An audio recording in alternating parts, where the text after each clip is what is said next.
Olá pessoal, tudo bem? Salve Maria. Estou gravando esse vídeo, né? Me chamo Gabriel La Torre, sou um dos membros da equipe gerencial da página Mito Sem Batina e também um dos iniciadores. Essa página tem como seu padroeiro São Tomás More, que foi um grande político. E a página vem sofrendo muitas críticas por ter se posicionado na política, como o principal missão da página é levar a luz da igreja na política. E eu estou gravando esse vídeo, né, para não colocar os meus argumentos, mas sim aquilo que a igreja disse. Eu vou tentar deixar mínimo as minhas falas, só mostrar o que a igreja ensina a respeito da candidatura de Jair Messias Bolsonaro. Muitas pessoas disseram, não, mas religião e política não se mistura. Isso é uma grande besteira, porque a religião é o que define os nossos princípios morais. E os nossos princípios morais é aquilo que vai definir qual candidato a gente vai votar ou não. Então, sem mais delongas, vamos tratar de alguns temas que tem a ver com a candidatura do Jair Bolsonaro. Os temas eu vou tentar utilizar meus argumentos o mínimo possível, e sim utilizar os documentos da Igreja, o Catecismo da Igreja Católica e a doutrina social da Igreja. Então vamos lá. O primeiro tema a ser abordado é o aborto, que eu acho que é o mais importante. O Supremo Tribunal Federal está tentando descriminalizar o aborto, e o Jair Bolsonaro foi o único candidato a se colocar claramente contra isso. E disse que se fosse presidente da República ele vetaria. O que diz o Catecismo? No parágrafo 2270 diz o seguinte: a vida humana deve ser respeitada, protegida de maneira absoluta, a partir do momento da concepção. Desde o primeiro momento da sua existência, o ser humano deve ver reconhecidos os seus direitos de pessoa, entre os quais o direito inviolável de todo ser inocente à vida. Desde o século I, a Igreja afirma a maldade moral de todo aborto provocado. Este ensinamento não mudou, continua invariável. O aborto direto, quer dizer, querido como um fim ou como um meio, é gravemente contrário à lei moral. Não matarás o embrião por aborto, e não farás perecer o recém-nascido. Essa última frase é retirada do Didaqué, a Epístola Pseudo de Barnabé. Isso é datado do século II, entre o século I e II. O segundo tema é as drogas.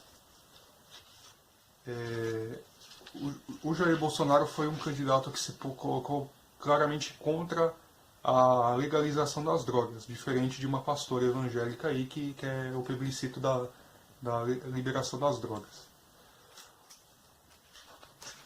No parágrafo 2291 diz assim: o uso da droga causa gravíssimo dano à saúde e à vida humana, salvo indicações estritamente terapêuticas, constituem falta grave.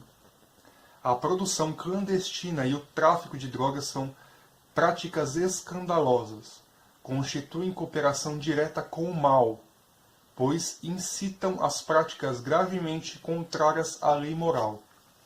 No parágrafo 2211 diz o seguinte: a comunidade política tem o dever de honrar a família, de assisti-la, de lhe garantir, sobretudo, em um dos itens, a proteção da segurança e da saúde, sobretudo em relação aos perigos, como drogas. Próximo tema é a legítima defesa e o desarmamento. No parágrafo 2263 em diante diz o seguinte: a legítima defesa das pessoas e das sociedades não é uma exceção à proibição de matar o inocente, o que constitui um homicídio voluntário. A ação de defender-se pode acarretar duplo efeito: Um é a conservação da vida própria e o outro é a morte do agressor. Só se quer o primeiro, o outro não. O amor a si mesmo permanece um direito fundamental da moralidade. É legítimo, portanto, fazer respeitar seu próprio direito à vida. Quem defende a sua vida não é culpável de homicídio, mesmo se for obrigado a matar o agressor. A legítima defesa, além de um direito, pode ser um dever grave para aquele que é responsável pela vida de outros. Preservar o bem comum da sociedade exige que o agressor seja impossibilitado de prejudicar a outrem. A este título, os legítimos detentores da autoridade têm o direito de repelir pelas armas os agressores da comunidade civil pela qual são responsáveis. Lembrando que a propriedade privada, ou seja, a sua casa, não é um dever de proteção do Estado, é um dever seu de protegê-la. Então, também a Gaudet et Spes é favorável ao armamento do cidadão de bem. Questões LGBT. No parágrafo 2357 diz o seguinte: a homossexualidade designa as relações entre homens e mulheres que se sentem atração sexual, exclusiva ou predominante, por pessoas do mesmo sexo. A homossexualidade tem se revestido de formas muito variáveis ao longo dos séculos e das culturas. Sua gênese psíquica continua amplamente inexplicada, apoiando-se na Sagrada Escritura, os que os apresenta como depravações graves. A tradição sempre declarou que os atos da homossexualidade são intrinsecamente desordenados, são contrários à lei natural. Fecham o ato sexual ao dom da vida. Não procedem de uma complementaridade efetiva e sexual verdadeira. Em caso algum devem ser aprovados.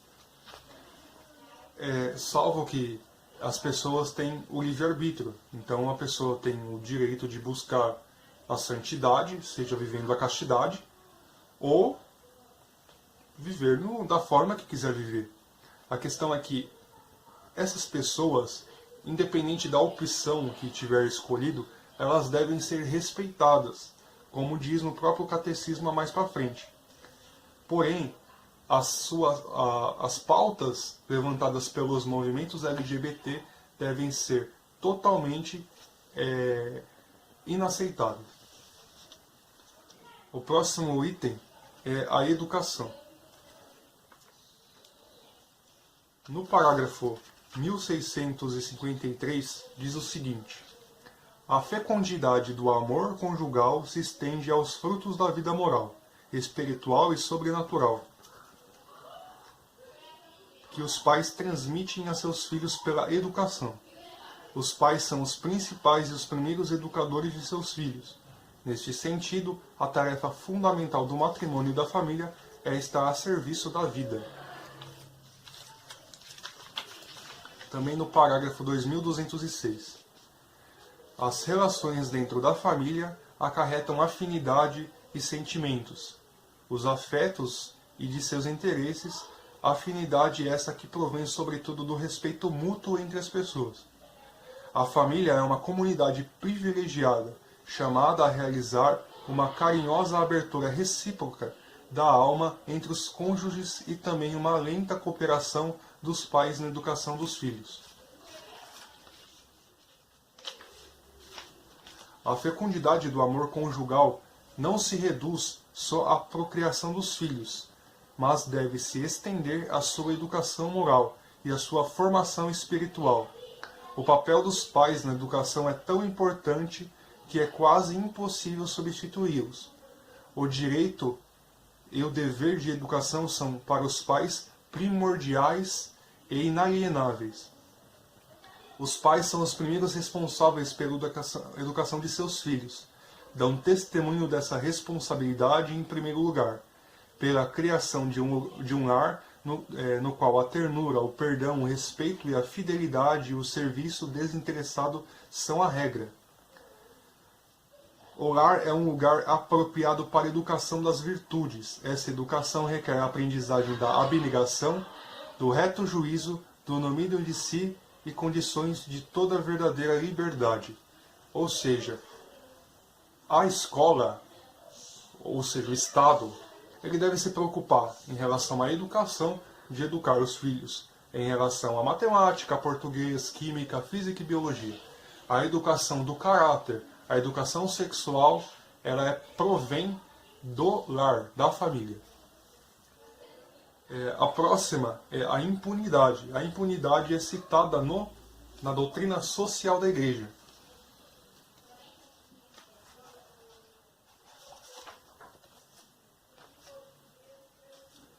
No parágrafo 380, a submissão não passiva, mas por razões de consciência, ao poder constituído correspondente à ordem estabelecida por Deus. São Paulo define as relações e os deveres dos cristãos com a autoridade. São Pedro exorta os cristãos a se submeterem a toda a autoridade humana por amor a Deus.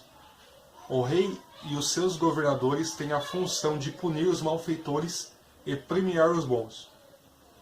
A liberdade não pode ser usada para cobrir a própria malícia, mas para servir a Deus.